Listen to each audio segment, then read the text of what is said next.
sa tanan niyang mga paagi, ug balaan diha sa tanan niyang mga buhat. Ang Ginoo hadungol sa tanan nga nagasangpit kaniya, sa tanan nga nagasangpit kaniya diha sa kamatuoran.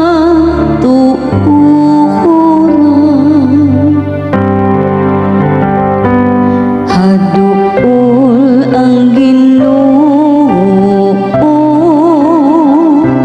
sa tanan nga nagasangpit kaniya.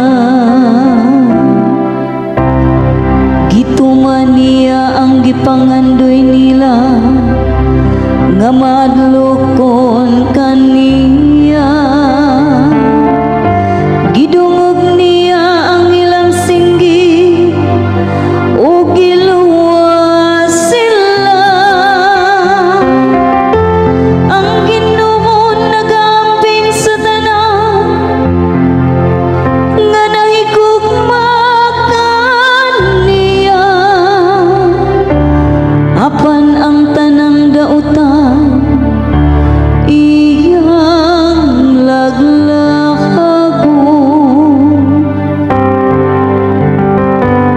Haduol ang Ginoo sa tanan nga nagasangpit kaniya.